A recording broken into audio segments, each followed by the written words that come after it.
Thank you all for being with us. My name's Tom Hiles, and I'm Vice Chancellor for University Advancement. And it's very much my pleasure to welcome you all here for a very special announcement of Chancellor Lofton and my schedules. This is something we enjoy doing very much, and it has a unique aspect of it, which Chancellor Lofton will describe in a minute, because it relates to a faculty member. A very distinguished faculty member who's doing very interesting research. And I've had the pleasure of getting to know Dr. Booth over the last 6 or 8 months, and had the pleasure of reading about his research as well. So we're very excited not only about the incredible support that we'll be describing today, but about the combination of faculty and research that this support entails. So with no further ado, what we're going to do today is Chancellor Lofton's going to make the announcement today, and he'll be followed by Dean Olson, who will give a response on the part of the college, and then Dr. Booth will make remarks from there, and then we'll have an opportunity for questions afterwards. So with no further ado, let me introduce our Chancellor, Arbo and Lofton, for our announcement.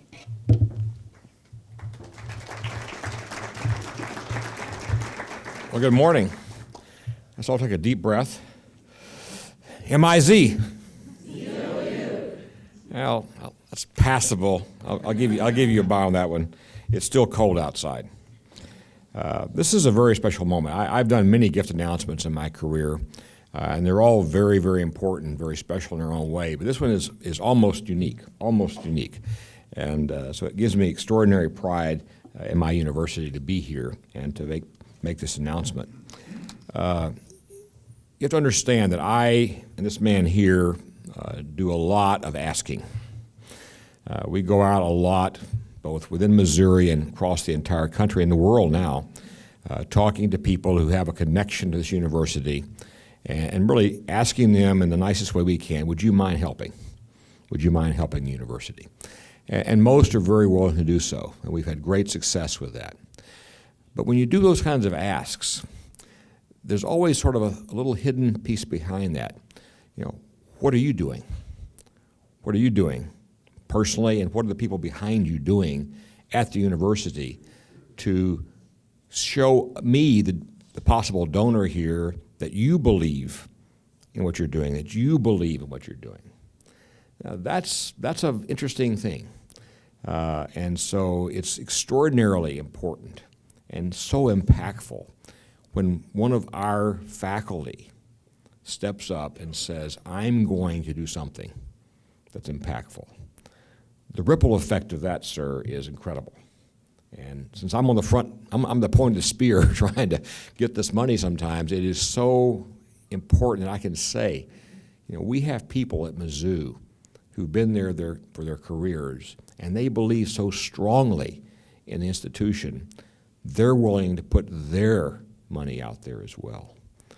That just really makes it easy. It makes it easy to continue that conversation with that prospective donor, because they now know the confidence that those inside the institution have in their school. So that's what makes this so special, sir, today. It's so special indeed.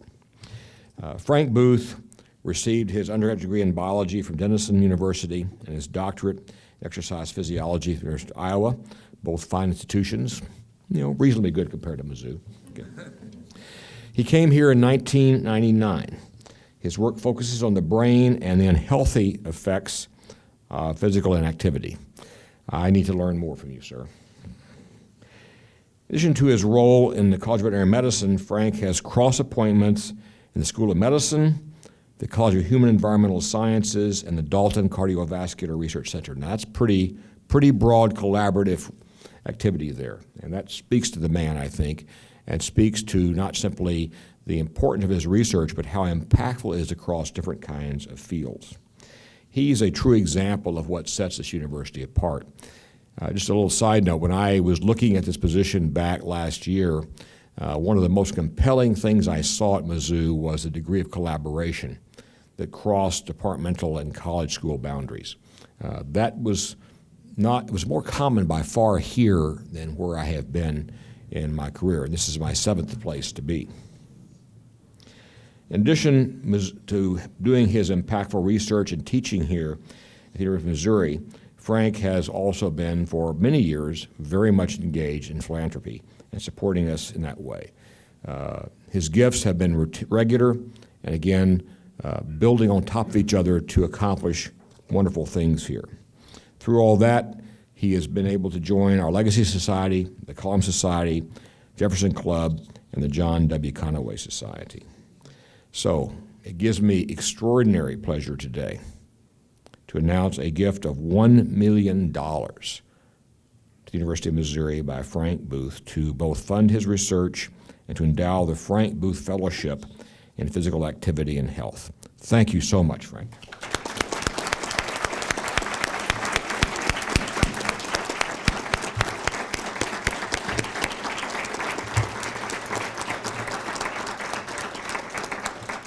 Combined with Frank's past giving to the university, this gift will continue to fund his exercise physiology research for years into the future. The Frank Booth Fellowship will also provide fellowship awards for 2nd and 3rd year graduate students who are engaged in research on physical health and exercise. In this way, Frank has found an impactful, meaningful way to advance his passion for helping both people and animals live longer, healthier, happier, and more productive lives. Our entire university family joins together in expressing its appreciation for Frank's generosity and his continued contributions to his chosen field of research. Here to tell us more about Frank's work in the College of Veterinary Medicine is Dean Neil Olson.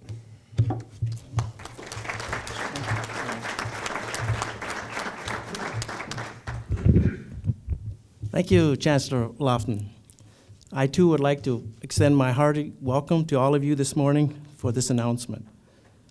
Frank Booth has said he sometimes feels like Paul Revere, trying to sound out an alarm bell.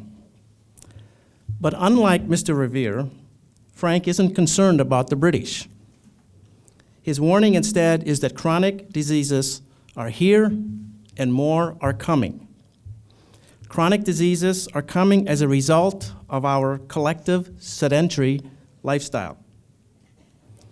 Also, unlike Mr. Revere, Dr. Booth forgoes the horse while delivering his message. He doesn't just walk the talk, he runs the run. If you have been around Mizzou for a while, you have likely have seen Dr. Booth backpack on his back, jogging to work, between his offices and around campus, and even jogging to conduct many of his errands. Frank Booth does indeed run the run when it comes to championing the College of Veterinary Medicine and the University of Missouri, not only with his time and talent, but also, as the Chancellor has outlined, with his financial support. While much of the private and government funding for biomedical research these days goes into funding treatments for diseases, it's important to recognize that there's been far less emphasis placed on identifying the lifestyle conditions that contribute to those diseases, which is the hallmark of Dr. Booth's research. Despite this shortcoming in the allocation of funding resources, Dr. Booth has remained resolute for decades on this topic. Throughout his career, he has worked tirelessly to research the effects of exercise in animals and people and the impact of a sedentary lifestyle on health and longevity. Dr. Booth has had more than 150 refereed articles published in top scientific journals, some of which I used to publish in too, Frank. I was pleased to see that. He has been the sponsor of 43 fellows and candidates for postgraduate degrees, and he has earned dozens and dozens of honors and prizes that I cannot list all of them, but let me mention a couple. In the mid-1990s, he earned an NIH Merit Award, a very prestigious long-term funding from NIH that's very difficult to get. He's the recipient of something called an Honor Award from the American College of Sports Medicine in 2010. It's a very prestigious honor. And in 2013, he received the annual reviews for scientific reviewing from the American Physiological Society, which recognizes a member who has written scientific reviews and helped provide an enhanced understanding of the area of physiology reviewed. He's held a number of editorial positions in a number of journals. He is currently on the editorial board of the American Journal of Physiology, one of the top journals in that field. And he currently serves on that editorial board. He's also the chairman of the International Conference on the Biochemistry of Exercise, so he is internationally recognized. Dr. Booth's generosity not only helps ensure that the area of research in which he has dedicated his career will continue at MU, but also speaks volumes that this esteemed scientist has so much pride in this institution and has such commitment to the work underway that he would personally invest in it. At this time, it is my great privilege to invite Dr. Frank Booth to the podium to talk about the experiences that drive his research. Dr. Booth?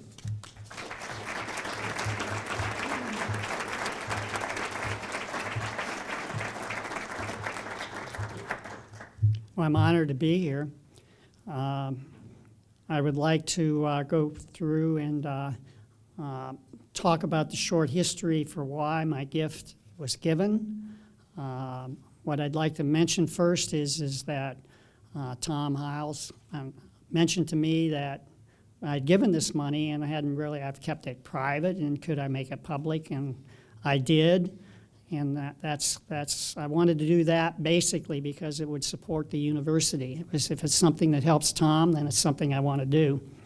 Now, at an attempt for a poor joke, later on during the session, Tom, we're going to pass around the plates. Okay? All right? So I'm going to talk in two parts, and they'll both be brief. One is the life events that influenced my gift. And two, my passion to answer scientific questions to help humans and animals have a healthier life. So go back to my beginning is my mom skipped grades in Shaker Heights High School. That's a very prestigious high school in Ohio. And she considered going to medical school, and that was during World War II. Women just didn't go to medical school then.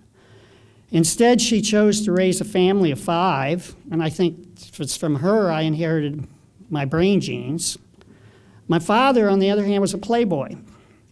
I did not inherit the playboy genes, though. He did, according to my mom, he did settle down after a couple years and became a very good father, and that was true. One time he took me to a stockbroker when I was in high school, which started me saving for the contribution which I gave today. He also gave me some advice once that I should do, that if I did not like something, I should do something about it. And those that know me know that I can be an activist about certain things, and this is one of the things that drives me. I'm unhappy with the state of American health, and it's not something that we can't change. So while I didn't inherit his playboy genes, I did take his advice, and that's some of the advice that's driving me. Another event that occurred during my life that's driving me is as an infant, my life was saved by the discovery of penicillin, which happened only in World War II. It actually happened in 1928, but it really didn't apply in the medical field. So I wouldn't be here today without penicillin. And the other event is at that age, my mom was a volunteer worker in the hospital. And so I was in the same hospital with pneumonia that she was. And these events, as an infant, which is what we're studying this now, is sort of changed my neuroplasticity and made me interested in trying to give back to the medical field. As an undergrad, my undergrad advisor in biology was also my assistant swim coach. I was the worst swimmer on the team. I don't know if that helps.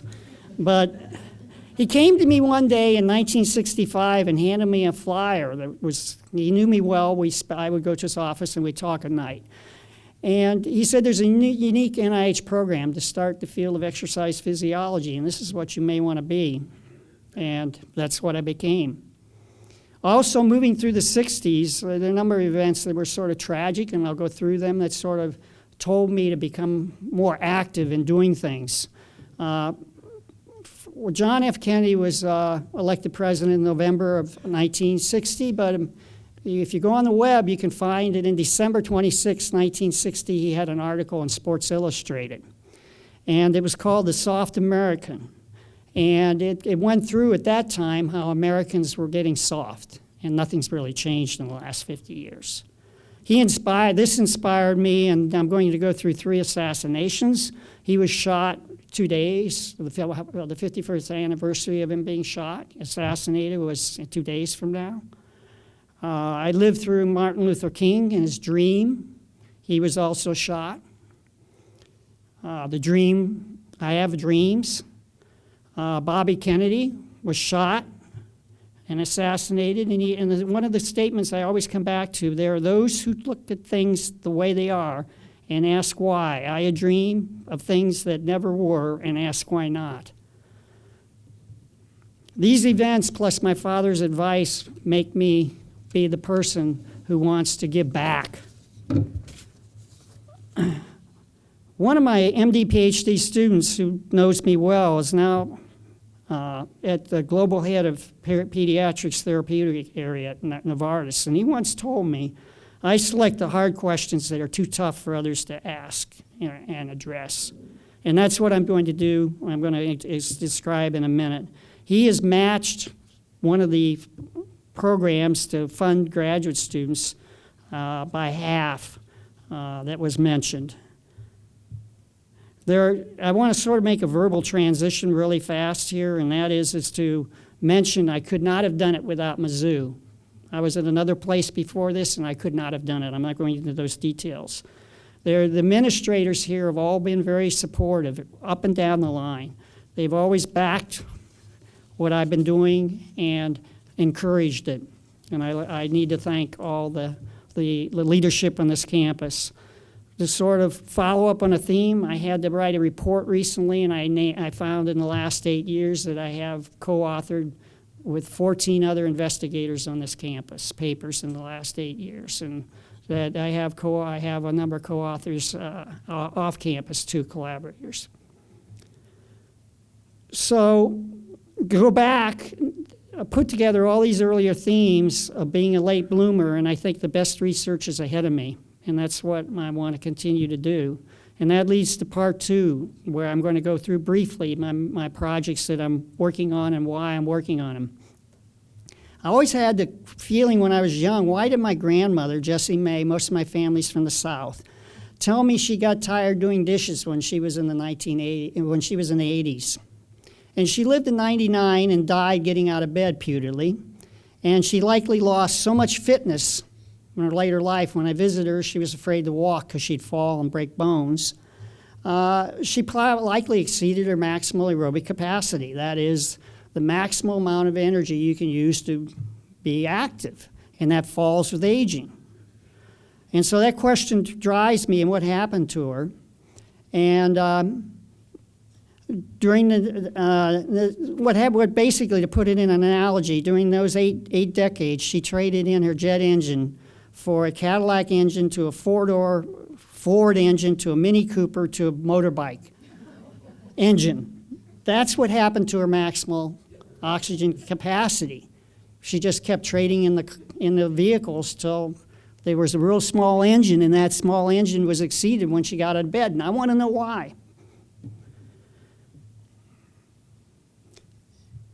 So another aspect is I want to be pushing is remarkably, being a couch potato in youth makes you trade in for a motorbike engine earlier in your life. You're cutting your life short, and particularly what I call health span and other people call health span. So the questions is why does being physically active keep the aerobic engine from switching to a smaller engine? And that's in the literature for humans. If you're active, you can prevent this aging somewhat, this aging. It's a huge system. And the other thing that's in one of my reviews is this low aerobic capacity. Not only is it going to cause you to die earlier, have an unhealthy later life, but it's also going to prevent 35 chronic conditions. So one fact that I have is and this is off the human data, that's not my data, as long as you can keep your maximal aerobic capacity above 10-fold of resting in a bed, your mortality is not going to increase. But as soon as you drop below 10 and you drop to 4, that's the amount of oxygen you can use that's times your rest, you increase your mortality, your risk of dying 3 to 4-fold. I want to know why that is. Why is this system so important? So one person who responded to that when I gave the talk at the Royal Academy of Society of Medicine in London, a gentleman came up afterwards. It was at the talk. I never met him before. His name was Sir Roger Bannister. I don't know if anybody knows who he is. He's the first human to run the 4-minute mile. He's an obstetrician. He's still alive, but he isn't practicing. He's an obstetrician in London. And what he told me, his brief words were, we were passing on the way to the restroom, I guess, you presented your concept wrong in your talk. Rather than say you should be afraid of dying from a low aerobic capacity, you should say you will miss your grandchildren. He felt that would be a stronger message, because people just aren't afraid of dying, but they do love their grandchildren. So one of my students in my lab, Ryan, that's what he's researching right now. And what we're trying to do is to figure out why aerobic capacity falls from midlife in the middle 80s in humans. That's clear. And he wants to look at the key molecules that are determining this fall and the molecules that prevent the fall if you become a very physically active person. You can delay it. The second question in my lab that we're asking is phrased as why, at least phrased as for lay people, is why do young toddlers wear out their parents? Because they are so active. And why are your parents or grandparents sitting in wheelchairs in the nursing home? What happens? And one of the things that happens is what we're studying is if physical activity can prevent the fall in this engine of aerobic capacity, what in the brain changes from a kid who wears out his parents to when the parent or gets to be a grandparent doesn't have the energy? What motivates us to become less active throughout life? What motivates us to be a couch potato later in life as opposed to when we were running around and when we were an infant? And my long-term right-hand assistant, Tom, and my new grad student, Greg, are working on this question and this problem. And that's where some of the monies, some of the monies I'm giving are going to go help to get answers to this. What is the secret of life quality that makes one physically active? So one of my small dreams, not on the level of Martin Luther King, is to allow others to live a life free of chronic disease until 2 days before they die. And you get your chronic disease 48 hours before death, okay? The lack of physical activity amazingly contributes to about 750,000 deaths in the U.S. out of about 2.4 million a year. So it's not a trivial question. So I feel that the last 15 years here, MU has been a great incubator for me. I'm a late bloomer. I've thrived on the leadership. And just to sort of summarize what I've been saying before a final quote, I have a burning passion to answer the above two questions to help others have a better life, and that is what led to what I consider a no-brainer decision to fund my research until I can get to the level that others understand and can fund it. I think we can do better in this world to have a longer quality of life free of chronic diseases for most humans and animals. I hope the research helps kids be more active because we're raising a generation of kids that are going to be underdeveloped physically and have low aerobic capacities. We want to keep them out of the nursing homes in that wheelchair longer. The economic consequence of this, if you want to have an economic consequence, is that we're spending a lot of money on chronic diseases. We could be spending it on something else to improve the society and so forth. And it's clear that we cannot continue to fund in the next 10, 20 years the growing epidemic of chronic diseases. And this sort of reflects to the university budgets and educational budgets because they're in conflict with the healthcare. And if we can decrease healthcare costs, then we can free up monies for other uses. So, as I mentioned, I anticipate that answering the two questions I've outlined will encompass, say, Act 3 and the stage play of my life. But don't worry, I plan on being around longer to make the answer because the questions are not going to be answered in the next few years. And if I can borrow from Robert Frost, the poem, Stopping by the Woods on a Snowy Evening, they end up, the woods are lovely, deep and dark, but I have promises to keep, and miles to go before I sleep, and miles to go before I sleep. And he didn't say this, but thank you.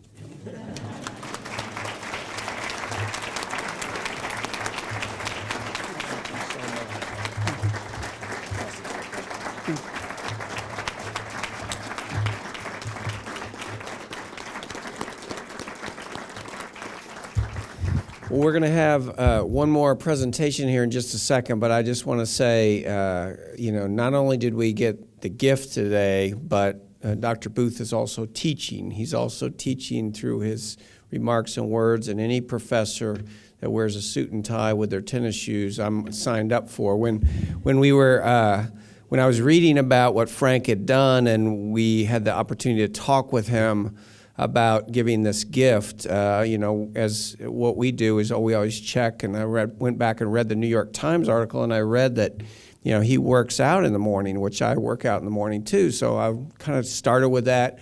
Then I found out Frank works out at like 4:30 in the morning, so we didn't quite have that same, I sleep in a little bit more than that, but he's an amazing person, and I just am so honored and thrilled that you allowed us to publicize this today, and the plate will be coming around later.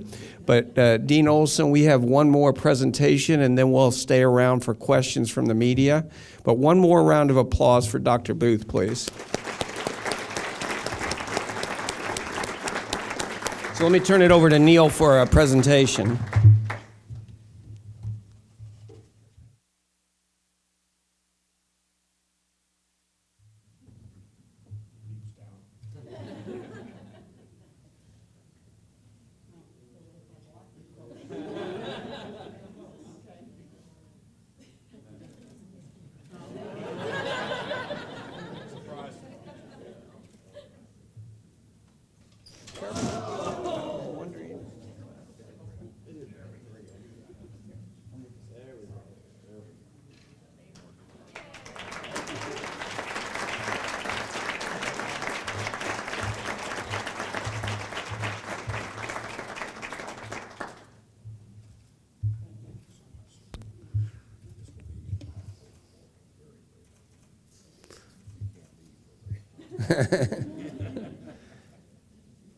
Well, again, thank you, Dr. Booth, and we'll stay around as long as media has questions, and please feel free to come up and congratulate and thank Frank as well. Thank you all for coming.